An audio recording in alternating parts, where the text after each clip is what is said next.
Jay, you and I have known each other for a long time, but I've never asked the question, how did you get started in aquatics? That's a really good question, Mark, and it's a story that goes back quite far, actually. So I think when I was about 4 or 5 years old, my parents worked at international school, so I actually lived in Dar es Salaam, Tanzania at the time. During that time, pretty much the only stuff you could get would come out in the container at the beginning of the year. And one year, my dad decided that we should have an aquarium.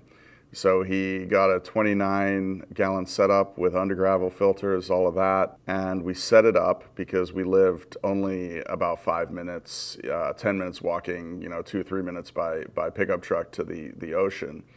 We would go at high tide and we'd fill up a 50-gallon drum with water, bring it back, salt water from the ocean, bring it back, fill the tank up, and then for the next couple of weekends we'd go out and collect fish, mostly damsels, maybe a lionfish or a batfish.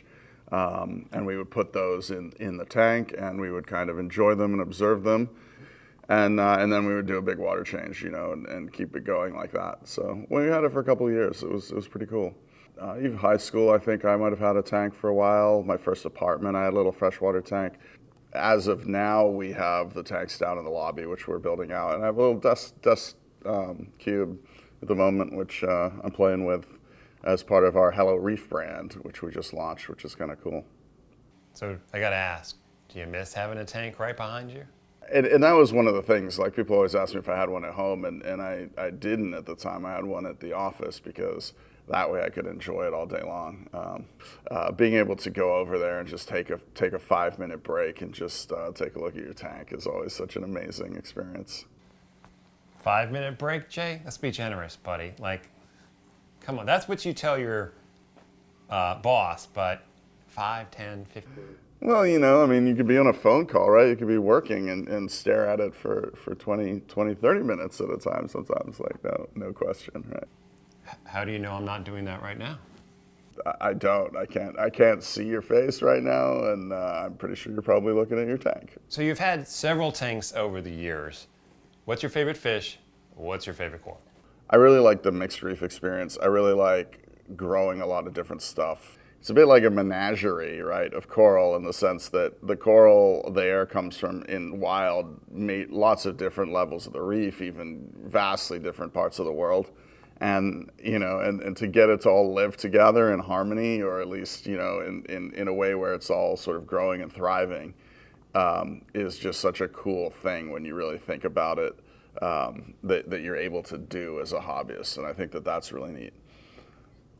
Fish-wise, I would say yellow tags are my favorite. So what's next for the EcoTech brand? There's plenty more, right? There's always plenty more.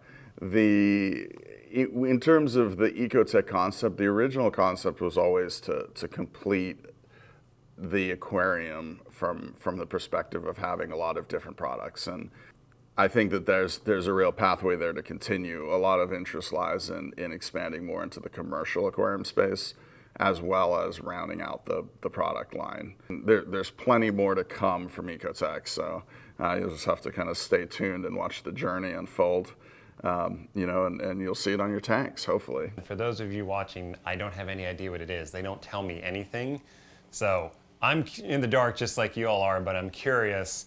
Keep up the good work.